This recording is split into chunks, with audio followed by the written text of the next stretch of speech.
Hello dear students, welcome to the official YouTube channel of the home academy. आज हम जो है United Nations के बारे में पढ़ने वाले हैं।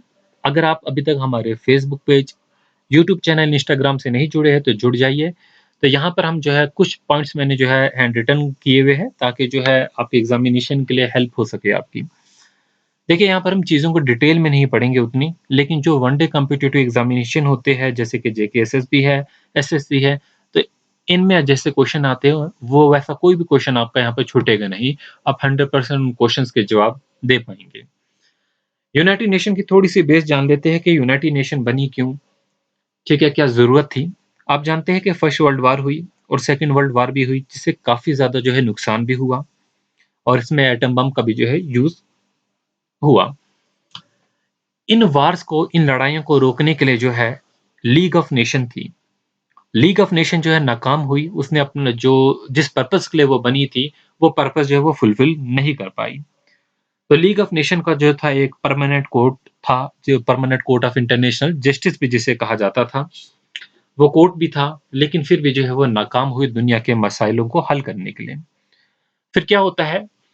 यूनाइटेड नेशन बनता है। यूनाइटेड नेशन जो है सेकंड वर्ल्ड वॉर के बाद जो है अमेरिका के प्रेसिडेंट जो है, अमेरिका के प्रेसिडेंट जिनका नाम फ्रैंकलिन डी रूजवेल्ट था और ग्रेट ब्रिटेन के जो है प्राइम मिनिस्टर, ग्रेट ब्रिटेन के जो प्राइम मिनिस्टर जिनका नाम चर्चिल था, ये दोनों मिले। इन दोनों ने जो है डिसाइड किया कि हम एक ऐसा जो है यूनाइटेड नेशन बनाएं। ठीक है, एक ऐसा हम डिफरेंट डिफरेंट जो कंट्रीज है, अलग अलग कंट्री, इनको जोड़ के एक यूनाइटेड नेशन बनाएं जो कि दुनिया के आगे के जो भी ये लड़ाइयाँ हैं, जो भी झगड़े हैं, इससे जो है ख़त्म करेगी। तो हम कह सकते हैं ये जो यूनाइटेड नेशन एक इंटरनेशनल ऑर्गेनाइज़ेशन है। अब आप क्वेश्चन सुनिए, आपके एग्ज़ामिनेशन में कहाँ-कहाँ से क्वेश्चन आएगा। पहली बात, यूनाइटेड नेशन जो है is an international organisation founded on. तो फाउंडेड ऑन आप याद रखेंगे डेट 24 अक्टूबर 1945 में बनी। कब बनी? 24 अक्टूबर 1945 में बनी। ये पहला क्वेश्चन आपका रहेगा आपके एग्जामिनेशन के लिए कि पूछा जाएगा यूनाइटेड नेशन जो है वो कब बना? तो 24 अक्टूबर 1945 में बना। और आप ये भी याद रखेंगे यूनाइटेड नेशन डे भी तभी मनाया जाता है। कब मनाया जाता है United nation day? UN day 24 अक्टूबर को मनाया जाता है। ये बनी वर्ल्ड वॉर के बाद। वर्ल्ड वॉर जो है 1939 से जो है 45 तक चली, तो उसके बाद जो है ये यूएन बनी। अब अगला पॉइंट जो है आपका जो है एग्जामिनेशन से ही रिलेटेड होगा, याद रखेंगे। अब पूछा जाएगा नेम यूनाइटेड नेशन जो है इट वाज कॉइन्ड बाय। तो नेम जो यूनाइटेड नेशन है, इसको कॉइन करने वाले कौन थे ये पूछा जाएगा। तो आप सभी याद रखेंगे इनका नाम फ्रैंकलिन डी रूजवेल्ट था, जो कि क्या थे? प्रेसिडेंट थे यूनाइटेड स्टेट के।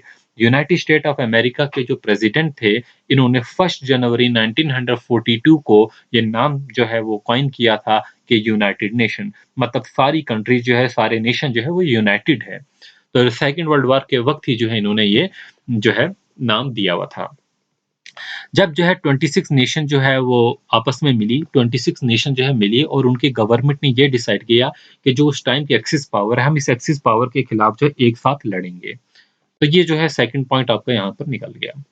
अब अगला जो है आपका पॉइंट एक और यहाँ पर क्वेश्चन पूछा जाएगा कि चार्टर जो है यूनाइटेड नेशन का वो कब साइन किया गया? तो याद रखेंगे डेट 26 जून 1945 में चार्टर जो है यूनाइटेड नेशन का साइन किया गया।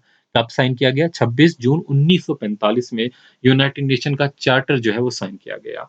अब ये जो है किसने साइन किया गया? 50 कंट्रीज थी, 50 कंट्रीज थी जिन्होंने साइन किया। इनमें से इंडिया भी जो है एक कंट्री थी। उसके बाद जो है ये जब साइन कर रहे थे तभी पोलैंड जो है वो भी आ गया और पोलैंड ने भी जो है वो जॉइन कर लिया। और 50 की जगह जो है 51 हम ओरिजिनल मेंबर स्टेट्स मानते हैं कि जिन्होंने मिलके जो है वो यूनाइटेड नेशन जो है वो बनाई। कितनी? 51 जो है वो और मेंबर स्टेट्स हम मानते हैं जिन्होंने जो है वो ये ऑर्गेनाइजेशन बनाई। अब कुछ ऑफिशियल लैंग्वेजेस पूछी जाती है। ऑफिशियल लैंग्वेजेस पे मैं थोड़ा-सा डिस्कस कर लेता हूँ यहाँ पर कि ऑफिशियल लैंग्वेजेस क्या है।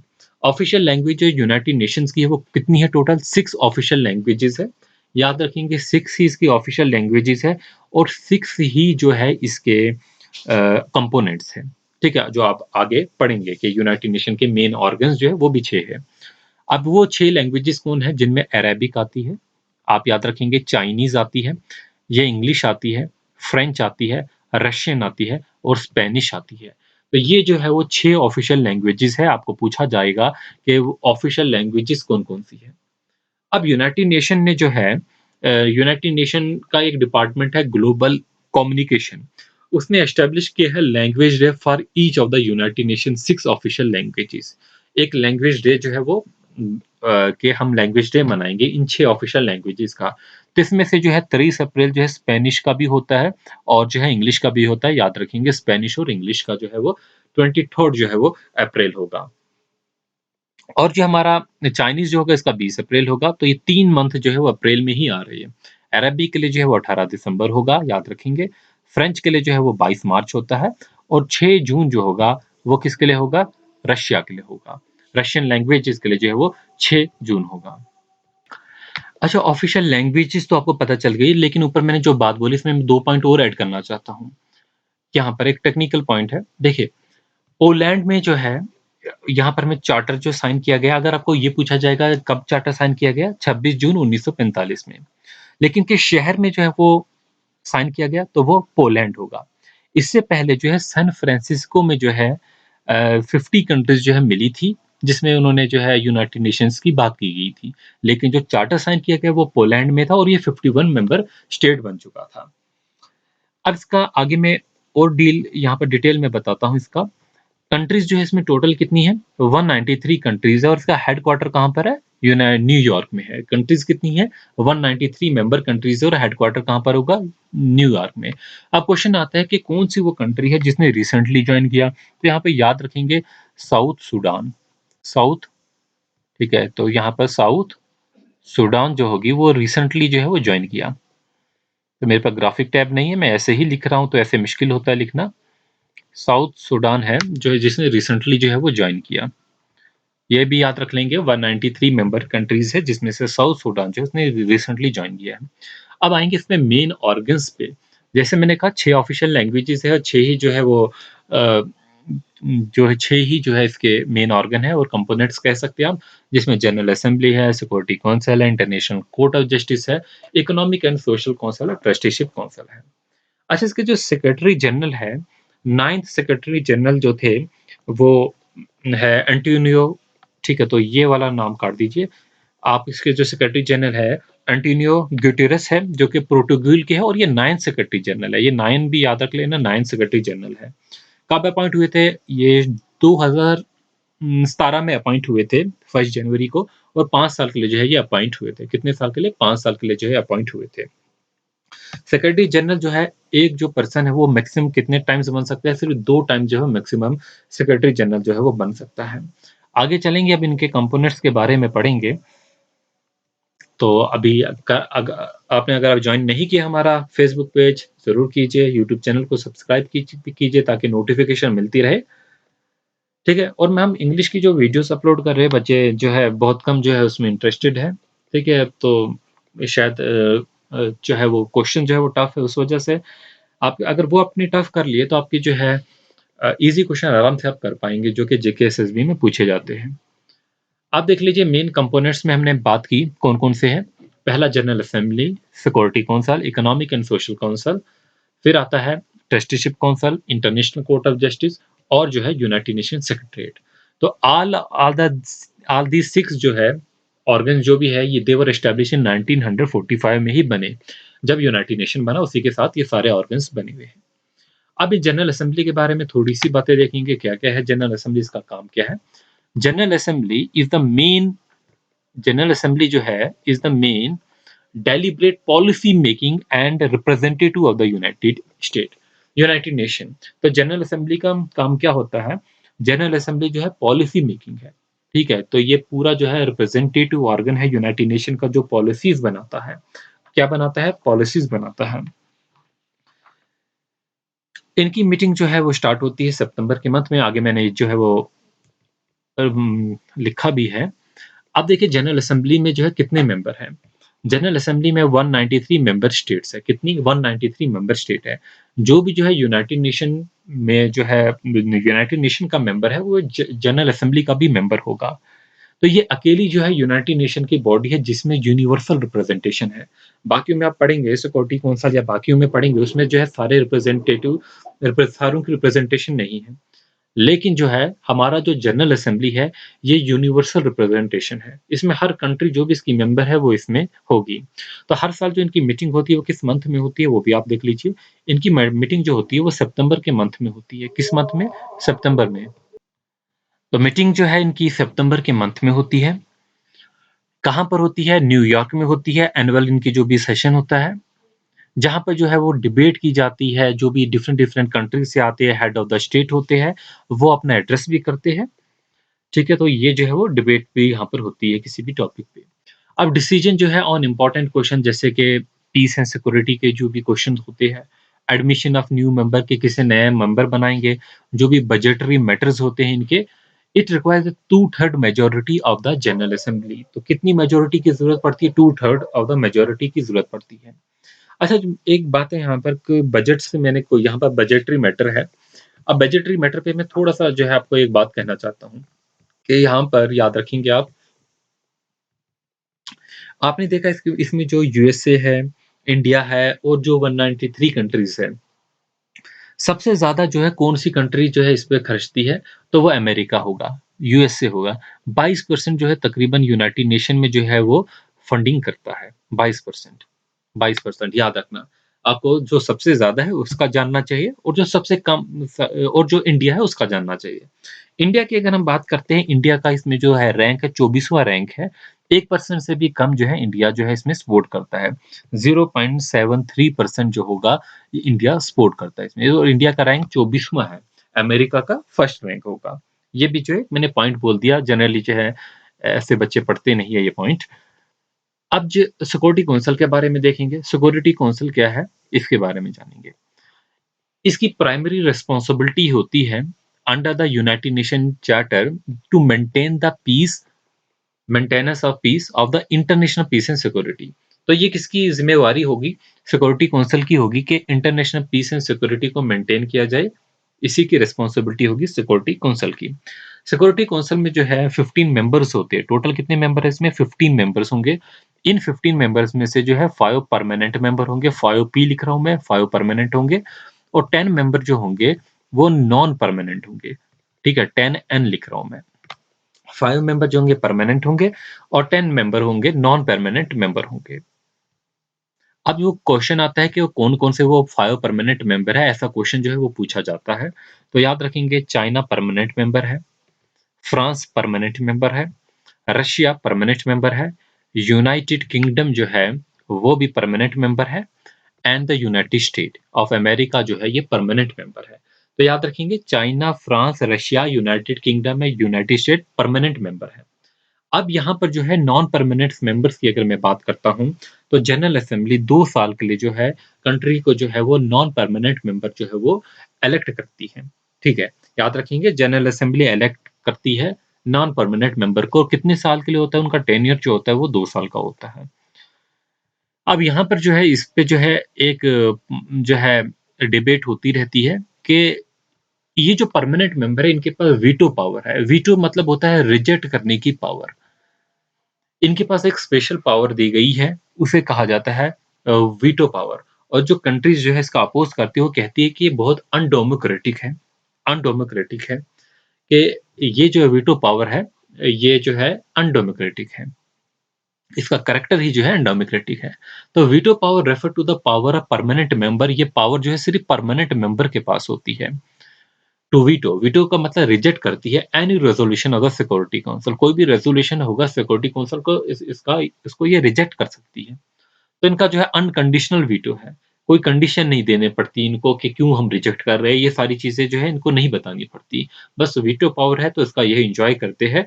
अगर अपने फ़ेवर में जो है इनके वो रेज़ोल्यूशन नहीं है तो उसे ये रिजेक्ट कर लेते हैं। तो अनकंडीशनल वीटो जो है it possessed by the 5 governments has been seen as the most undemocratic character of the United Nation. तो यही माना जाता है कि ये मोस्ट अनडेमोक्रेटिक कैरेक्टर है यूनाइटेड नेशन का। अब हम बात करते हैं इकोनॉमिक एंड सोशल काउंसिल्स की। इकोनॉमिक एंड सोशल काउंसिल जो है it is a principal body of for coordination, policy review, policy dialogue and recommendation on economic, social and environmental issue. तो उतना इंपॉर्टेंट नहीं है इकोनॉमिक एंड सोशल काउंसिल, बस इसमें ये याद रख लीजिए, इट हैज़ 54 मेंबर्स जो होंगे, जो कि इलेक्ट किए जाते हैं जनरल असेंबली के लिए, असेंबली से। जनरल असेंबली इन्हें इलेक्ट करता है, मगर कितने साल के लिए? 3 साल का इनका टर्म्स रहता है। ये जो है इतना सा ही इम्पोर्टेंट है, उतना ज़्यादा इम्पोर्टेंट नहीं है। फिर हम बात करते हैं ट्रस्टीशिप काउंसिल की। ये भी जो है तभी बना जब यूनाइटेड नेशन के बाकी ऑर्गन बने 1945 में, और इसमें जो है अंडर द चैप्टर 13 जो है यूनाइटेड नेशन चार्टर का, उसमें जो है ये ट्रस्टीशिप काउंसिल होगा। अब इसमें जो ट्रस्ट टेरिटरी एक टर्म आती है, कभी-कभी आपका जो है क्वेश्चन बन जाता है एक ट्रस्ट टेरिटरी से, और क्वेश्चन आपका बनता है लीग ऑफ नेशन मैंडेट क्या होता है? ट्रस्ट टेरिटरी जो होती है एक नॉन सेल्फ गवर्निंग टेरिटरी होती है, placed under N administrative authority by the trusteeship council of the United Nation.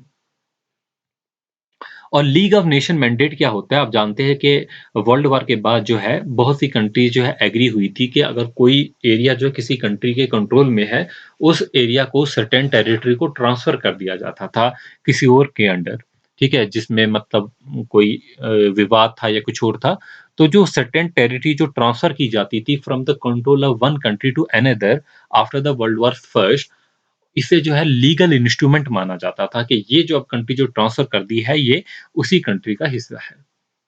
तो इसमें एक सारी कंट्री जो है इंटरनेशनल जो भी 193 कंट्रीज़ है, ये इंटरनेशनली जो है एग्री होती थी इस इन टर्म्स पर। तो इसी को जो है कहा जाता है लीग ऑफ नेशन मैंडेट।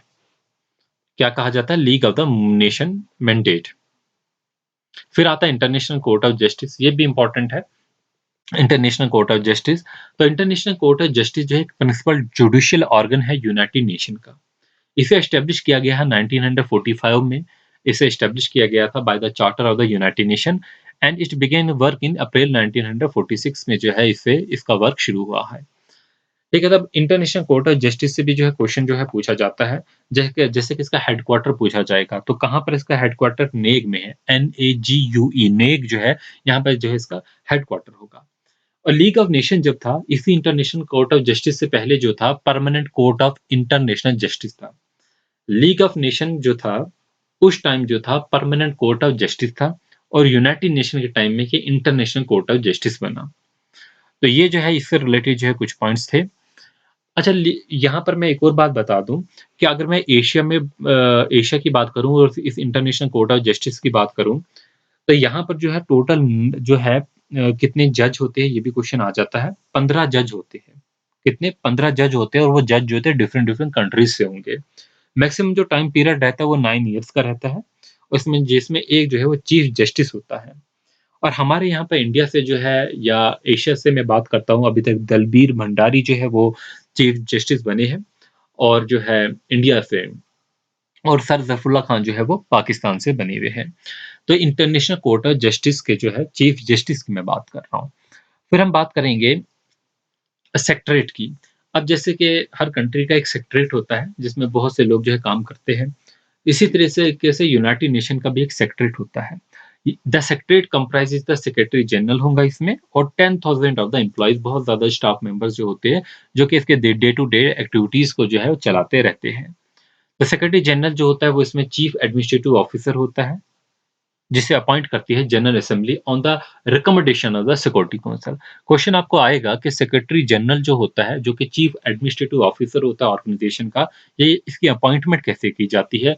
तो इसको अपॉइंट करने वाली जनरल असेंबली होगी, लेकिन ये जनरल असेंबली जो है on the recommendation of the security council जो है इसे अपॉइंट करेगी 5 ईयर के लिए। किसके लिए? 5 ईयर के लिए जो है वो इसको अपॉइंट करती है। तो यूनाइटेड नेशन जो है स्टाफ मेंबर जो होते हैं, they are recruited internationally and locally, and work in duty station and on peace keeping mission all around the world. इस लेक्चर को तो हमने कंप्लीट किया, आपके एग्जाम स्पेसिफिक पॉइंट जो है डिस्कस करने की कोशिश की, बट हमने एक चीज इसमें अभी तक मिस की है। जैसे कि कौन आज इंटरनेशनल कोर्ट ऑफ जस्टिस का जो है वो जो है हेड है, ठीक है? कौन चीफ जस्टिस है? मतलब जो ये है हमारे पास रिसेंटली अपॉइंटमेंट्स हुई है, उन अपॉइंटमेंट्स में से जितनी भी अपॉइंटमेंट हुई है आज तक जो है उसके लिए मैं एक सेपरेट वीडियो लेके आऊँगा, जिसमें खाली यही ऑर्गेनाइज़ेशन नहीं बल्कि जो डिफरेंट डिफरेंट ऑर्गेनाइज़ेशन है, जैसे सार्क है, जैसे एशियान है, या बाकी जो हमारी ऑर्गेनाइज़ेशंस है जो आपके सिलेबस में है, मैं उन सारों को जो है वो उनका हेडक्वार्टर कहाँ पर है, उनका आज जो है वो जो है हेड कौन है, चेयरमैन कौन है, उनमें जो मैं वो डिस्कस करने की कोशिश करूँगा। उम्मीद करता हूँ कि ये वीडियो जो है आपको पसंद आई होगी। 15-20 मिनट में जो है हमने इस टॉपिक को जो है ऊपर-ऊपर से पढ़ाने की कोशिश की है, ठीक है? ज़्यादा डिटेल में हम चीज़ों के गए नहीं, बस एक आइडिया देने की कोशिश की है।